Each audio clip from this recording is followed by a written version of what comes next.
Dalawang araw na tol eh. Kung impyerno yung pinanggalingan mo, mas doble impyerno dito, ha? Ayan. Uy, Kita Eden, mga kapatid, kamusta? Laki ng ni Bunso, oh. Kamusta? Meron lang mga pasalubong sa inyo. 7 taon ako nawala, hindi niyo ba ako na-miss? Ayan, meron mga pasalubong sa inyo. Mga ginawa ko to doon sa loob. Eto para kay Bunso. Eto naman para kay Eden. Oh, ano, kamusta? Nasa si nanay at tatay? Meron din ako mga pasalubong sa kanila, oh. Na-miss! Di namin yung kailangan. Oh, ba't galit kayo? Ha? Nasa si nanay at tatay? Nasa libingan na sila! Narinig mo ba ako, kuya? Nasa libingan na sila! Nasa libingan na pala, Eden. Hindi mo man lang ako sinabihan. 7 taon na ako nakulong sa kulungan. Para saan pa? Wala ka ng karapatan! Nang dahil sa'yo, namatay sila! Sa konsumisyon, pati kami! Nababaon sa utang! 10 o kahit habang buhay ka pang makulong, kuya! Matagal ka nang patay sa amin! Eh, lahat naman yung pinagbayaran ko sa kulungan, ha. Yung mga ginawa ko, para sa atin lang din naman yun, ha. Hiniling ba namin yon? Hiniling ba namin na magnakaw ka at sinubukan mo pumatay? Pero saan man lang, sinabihan niyo ako na wala na pala si nanay at tatay. Wala ka ng karapatan! Matagal ka nang patay sa amin! Ano wala Kaya ka huwag ka patay? na namin sa limot! Kayo na lang ang pamilyang meron ako. Hindi ka na namin pamilya! Hindi mo lang pinatay sila nanay at tatay, pati kami pinatay mo din! Kahit saan kami pumunta, dala-dala namin yung kahiyan na binigay mo, kuya! Sana hindi ka na nagpakita dito! Kayo naman. Ngayon na lang ako bumalik dito para sa inyo. Tayo-tayo na lang magkapamilya dito. Talaga, sana hindi ka na nga bumalik!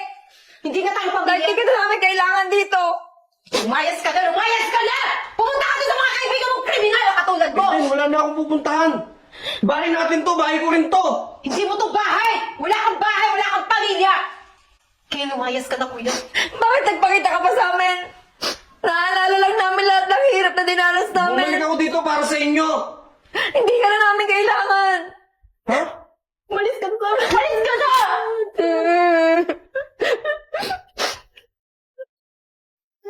Uy, Kosa! Uy, Ano na? kamusta? Aba, nandito ka? Kailan ka nakalaya? 2 araw na tol eh. Pang malungkot ka, dapat masaya ka kakalaya mo lang eh. Gawa nung 2 kong kapatid na babae, tinakwil ako, pinalayas ako, alam naman. Kalalaya ko lang, ayaw nilang nakulong yung kuya nila eh.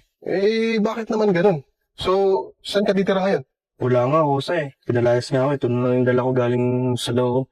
Huwag kang mag-alala, ako bahala sa'yo. Sagot kita. Sa akin Talaga? ka muna tumuloy. Oo. Talaga ako kaso baka maging pabigat ako sa bahay mo, alam mo naman, wala akong alam na trabaho ngayon.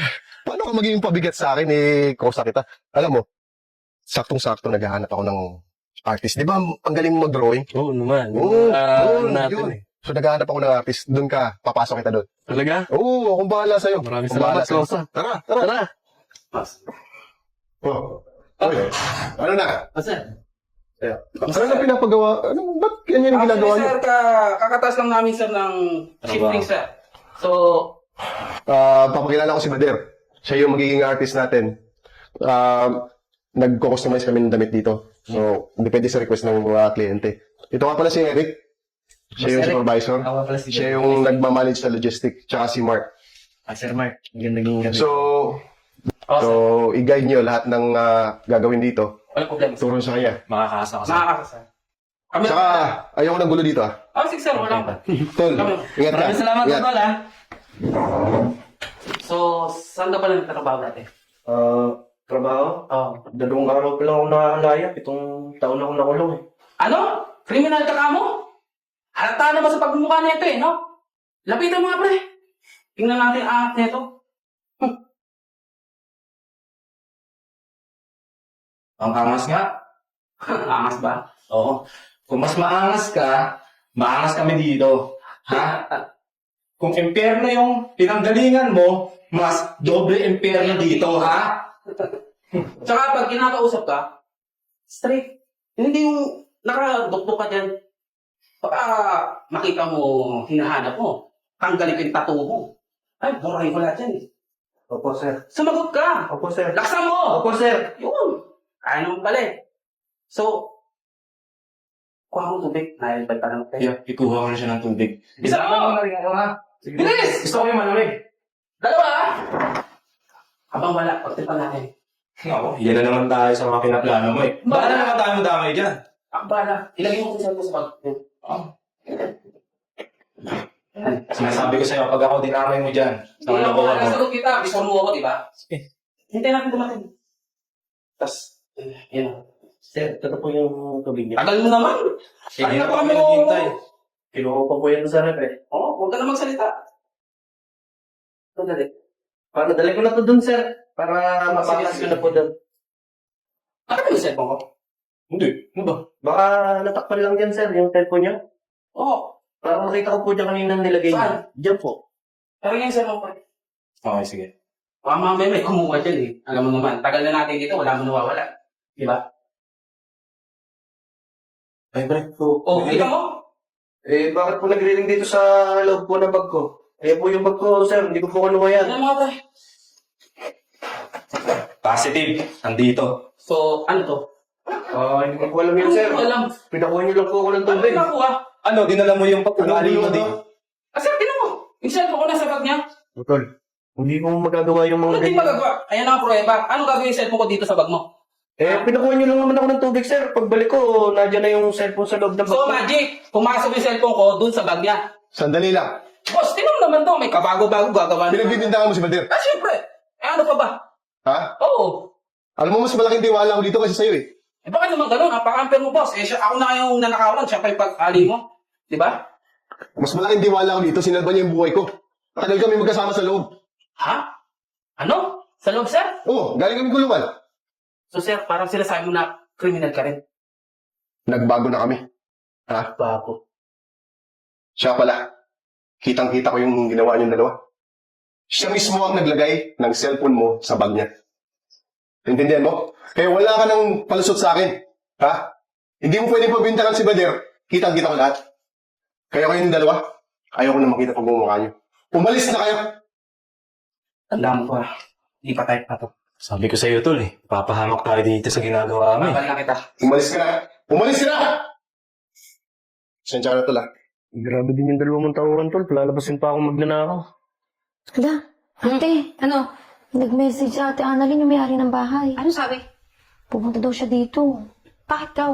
Ano pa, di maniningil na naman yun ate. Wala pa tayong pambayad. Hayaan mo, Zen. Subukan ko ulit na pakiusapan si Madam Annalyn. Baka naman pumayag. Buting pumayag yun, 4 na buwan na tayong hindi nakakabayad. Eden! Wala ate, dyan na. Papasok na ako, ah. Ano? Hello, madam. Hello? Hello? Madam, alam namin may utang pa kami sa'yo. Tsaka meron pang iba kaming utang sa'yo nung nakaraan. Pwede po ba bigyan mo kami ng isa pang buwan na palugit? Kaya nandito ako, gusto kong sabihin sa inyo na bayad na yung balance nyo at saka huwag nyo na rin isipin yung 3 buwan yung naupa. Paano mo nangyari yan? Anong ibig mong sabihin? May nagbayad na. At saka may mga grocery din pala siyang pinapabigay sa inyo. Ma'am, sino po yung nagbayad ng upa namin sa bahay tsaka yung nagbigay ng groceries? Huwag nyo na isipin yan. Ang importante, bayad na yung 3 buwan nyo. Sige ma'am, tatanggapin namin yung mga groceries. Tsaka pakisabi po sa nagbigay nito, pati nagbayad sa mga utang namin na salamat po. Sige, makakarating. So ano, iiwan ko na kayo Sige po. Thank you po. Sige. Zed, sa tingin mo, sino kayang gumawa nito sa atin? Ang bait naman. Hindi ko nga rin alam eh. Hindi kaya si kuya? Si Kuya, sa tingin mo gagawin sa atin nun? Tutulungan tayo na ganito tayo ngayon? Sa dami ng sinabi nating masasama sa kanya, sigurado galit yun sa atin. Mali mo naman. Tsaka, syempre kapatid pa rin natin yun. Tsaka, di ba nga, nagawa lang din naman niya yun dati para din sa atin. Sa bagay, sa tingin mo, kausapin na natin siya at patawarin? Oo, syempre, tayo-tayo na lang magkakapatid eh.